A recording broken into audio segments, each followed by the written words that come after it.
Assalamualaikum warahmatullahi wabarakatuh. Perkenalkan, nama saya Shima Prastiwi.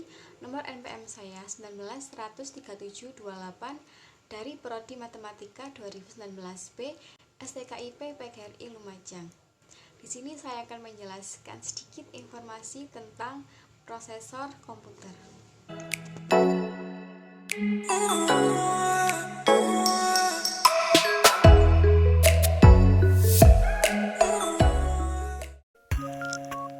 Lanjut ke pembahasan.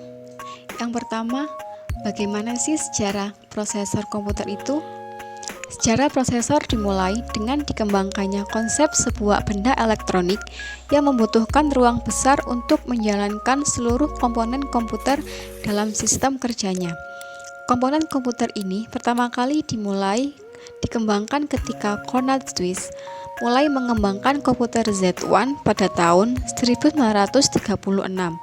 Kemudian di Harvard pada tahun 1844, Howard Alken dan Chris Hopper mengembangkan Mark I komputer. Hingga akhirnya pada tahun 1946, komputer ENIAC 1 dibuat oleh John Presper Eckert dan John Way dengan 20.000 tabung elektronik yang memenuhi suatu ruangan. Konsep prosesor kemudian dikembangkan kembali hingga tahun 1958 di Bell Labs, Amerika Serikat oleh Jack Kilby dan Robert Noyce. Dari sinilah rangkaian terintegrasi atau chip muncul. Berikutnya ada macam-macam prosesor pada komputer. Yang pertama ada prosesor Intel. Prosesor yang dikembangkan oleh Intel Corporation ini mempunyai kemampuan tahan terhadap panas. Selain itu, prosesor yang dibuat pada tahun 1968 ini mempunyai turbo bus yang berguna untuk meningkatkan performa dan kecepatan, seperti pada jenis Core i3, i5, dan i7. Yang kedua, prosesor AMD atau Advanced Micro Device merupakan prosesor pesaing Intel.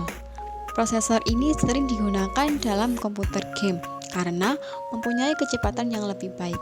Akan tetapi, prosesor jenis ini lebih boros listrik dibandingkan dengan prosesor Intel, sehingga menjadi lebih cepat panas. Dan yang ketiga ada prosesor ARM yang mungkin jarang sekali kita jumpai di Indonesia karena memang perangkat ini digunakan pada handphone, musik player, dan perangkat router. Yang keempat ada prosesor Cyrix. Prosesor jenis ini pertama kali dikembangkan pada tahun 1988. Prosesor ini tidak banyak diminati oleh masyarakat karena kualitas di bawah Intel dan AMD. Akan tetapi, Cyrix mempunyai kecepatan yang optimal dan tahan terhadap panas. Yang kelima ada prosesor Transmeta. Prosesor ini sebenarnya mempunyai kemampuan yang sangat baik karena hanya membutuhkan daya yang relatif sedikit dengan harga yang lebih murah. Selain itu, prosesor yang diproduksi tahun 1995 ini juga tahan terhadap panas. Yang keenam, prosesor VIA.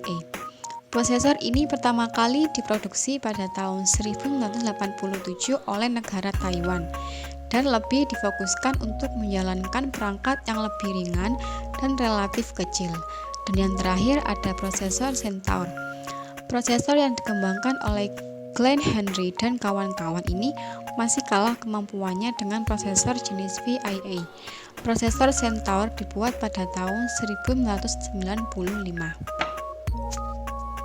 Selanjutnya ada spesifikasi prosesor. Yang pertama, jumlah core yang dibutuhkan.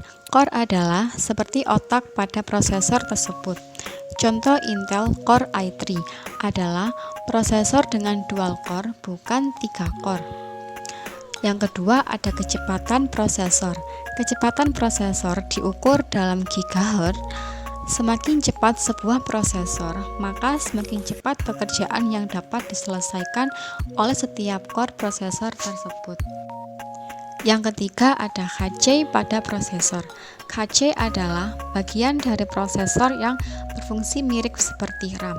Tipe HC ada L1, L2, L3. Namun, umumnya lebih baik fokus pada MB HC tersebut. Dan yang keempat ada VGA atau Integrate First Dedicated Graphic. Prosesor mempunyai Integrated Graphic yang berfungsi mengolah video dan grafik. Dedicated Graphic artinya ada memori khusus untuk mengolah grafis untuk game atau program grafis terbaru. Pada komputer umumnya disebut graphic card dengan merek AMD atau Nvidia. Berikutnya yang terakhir yaitu contoh produk terbaru dari prosesor komputer beserta spesifikasinya. Di sini saya mengambil contoh dari Core H generasi ke-11.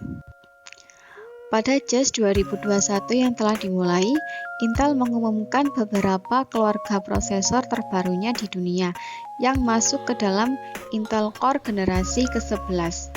Ketiga keluarga itu adalah Intel Core generasi ke-11 dengan vPro untuk bisnis, Intel Core generasi ke-11 seri H untuk laptop serta 2-in-1 yang lebih bertenaga, dan Intel Core generasi ke-11 seri S untuk desktop. Sebelumnya, pada September 2020 lalu, Intel telah mengumumkan Intel Core generasi ke-11 untuk laptop serta 2-in-1 yang tipis dan ringan di dunia, yang secara tradisional merujuk pada seri U dan seri Y. Intel Core generasi ke-11 sendiri merupakan lini prosesor terkini Intel, dengan 3 keluarga Intel Core generasi ke-11 baru tersebut. Intel makin bisa menjawab aneka kebutuhan komputasi pada masa komputasi makin menjadi andalan pada berbagai aspek kehidupan manusia. Adapun prosesor Intel Core generasi ke-11 dengan vPro yang diumumkan Intel pada CES 2021 adalah yang ditunjukkan untuk laptop serta 2-in-1 yang tipis dan ringan. Dengan kata lain, Intel Core generasi ke-11 dengan vPro tersebut serupa dengan Intel Core generasi ke-11 yang diumumkan pada September 2020 lalu. Hanya saja mendukung atau dilengkapi dengan vPro.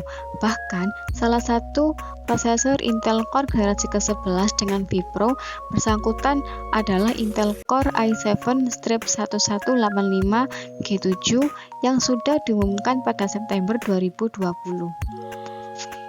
Intel Core generasi ke-11 seri H menawarkan kinerja lebih tinggi dari Intel Core generasi ke-11 yang UP3 dan tentunya yang UP4.